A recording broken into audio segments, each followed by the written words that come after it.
এক বিজেপি নেতাকে ধারালো অস্ত্র দিয়ে কোপ মারার ঘটনায় উত্তেজনা ছড়ালো জগদ্দলের অম্বিকাপল্লী এলাকায়।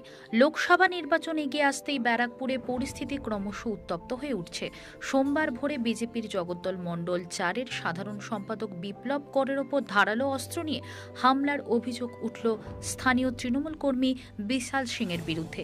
সূত্রের খবর অনুযায়ী স্থানীয় একটি হনুমান মন্দিরে পুজো করা নিয়ে স্থানীয় তৃণমূল কর্মী বিশাল সিংয়ের সঙ্গে ঝামেলা হয় বিজেপি কর্মী বিপ্লব করের। অভিযোগ, সেই ঘটনার জেরে এদিন ভোর রাতে বিপ্লবের ওপর ধারালো অস্ত্র নিয়ে হামলা চালায় বিশাল। ঘটনার তদন্ত শুরু করেছে বাসুদেবপুর থানার পুলিশ। কালকে রাত্রিবেলায় আমাদের এখানে বজরংবলী মন্দির রয়েছে, সেই মন্দিরে সামনে এখানে বিশাল সিং বলে একজন আছে, পাড়াতেই এই পাশে থাকে। সেই বিশাল সিং এসে জোর জবরদস্তি ও বলে যে এখানে হনুমান জয়ন্তী পুজো করব।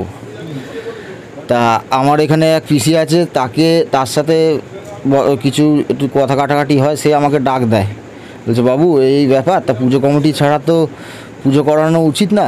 আর কিছুদিন আগেও আমাদের রামনবমী উৎসব হলো এত বড় করে, তাই এরকম বলছে। তা আমি বলছি ঠিক আছে, আমি কথা বলছি। তা আমি এসে ওকে জিজ্ঞাসা করেছি এই মন্দিরের সামনাসামনি, আচ্ছা তুই যে পুজো করবি আগে কমিটি, তুই যে পুজো করবি তা পুজো কমিটিকে না জানিয়ে তো পুজো করা যাবে না। পুজো কমিটির সিদ্ধান্ত নিয়ে তারপরে তোকে পুজো করতে অনুমতি দেওয়া হবে। এবার তুইও বুঝে দেখ, কারণ সবার ইচ্ছা না থাকলে একটা পুজো করা ওটা তো খারাপ, সবাই থাকবে সেটা ভালো। বলছে আমি ওইসব কিছু জানি না, পুজো আমি করবই। বিশাল কি কোনো পলিটিক্যাল পার্টি করে? হ্যাঁ, টিএমসি করে। তা আমি বলছি না, হবে না, সবার অনুমতি নিয়েই পুজোটা হবে। কারণ কিছুদিন আগে রামনবমী হলো, এবার হনুমান জয়ন্তী তুই করবি বলছিস, সবাই অনুমতি দিক। আমাদের এখানে 5-6 জন কমিটির লোক রয়েছে, তারা অনুমতি দিক, তারপরে আমরা পুজোটা করাবো। তা ও রেগে গিয়ে বলছে পুজো আমি করব। আমরা বলেছি যে না, পুজো করতে দেবো না তোকে, কমিটির সিদ্ধান্ত না নিয়ে পুজো করতে পারবি না। ওইটা হচ্ছে ওর রাগ। ও রীতিমতো আমাকে ডাইরেক্ট ওখানে দাঁড়িয়ে ঠেট করে যে ঠিক আছে তোকে আমি বুঝে নেবো, তুই বেশি বাড়াবাড়ি করছিস, তোকে আজকেই দেখে নেবো। ইভেন আমার এখানে এক পিসি রয়েছে এবং দোকানের কাকি রয়েছে, সেই কাকির স্বামীকে, তাকেও ফোনে ঠেটাঠেটি হয়েছে, কথা কাটাকাটি হয়েছে। তার এক ছেলে আছে, তার সাথেও হয়েছে। এবং আমার যে পিসি নেহা মৈত্র তার নাম, হ্যাঁ আমি পুরো ডিটেলসটাই বলছি, তার সাথেও হয়েছে। ও হওয়ার পরে ও বেরিয়ে যায় এখান থেকে। বেরিয়ে যাওয়ার পরে ও বলেছিল যে মারবে আমাকে। তা যাই হোক, আমি ওই সব অত গায়ে নিইনি, কারণ আমি পাড়াতে সবার সাথে ভালো মতন চলি এবং আমি একটা পার্টির সাথে যুক্ত আছি। কোন পার্টি করেন? আমি বিজেপি পার্টি করি এবং আমাদের এই জগদ্দল মণ্ডল 4-এর জিএসের দায়িত্ব আমি আছি। পুজো নিয়ে একটু তক্কতক্কি হয়েছে। তক্কতক্কি হওয়ার পরে ও হুমকি দেখিয়েছে ওকে। হুমকি দেখানোর পরে এখন আমরা তো আর জানি না, এই মেয়ে তক্কতক্কি হতে হতে তারপরে মিটমাট হয়ে গেছে। আমরা যার মতন সে শুয়ে পড়েছি। ও রাত্রির 3:30-4টে হবে বাথরুমে এসছে এখানে। আর আমাদের এখানে এই বাড়িটা ফাঁকা, তো বাড়িটার ভেতর দিয়ে ভামবিড়াল ঠিরাল আসে।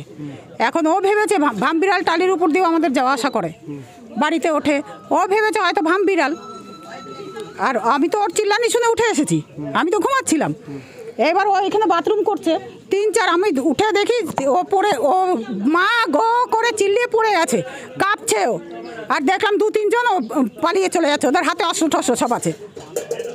এরম যদি হতেই থাকে তাহলে কি মানুষ ভয়ে থাকবে না ভালো থাকবে? পুলিশকে জানিয়েছেন? হ্যাঁ, পুলিশ তো বলছে, পুলিশ শুধু বলে দেখছি ধরবো।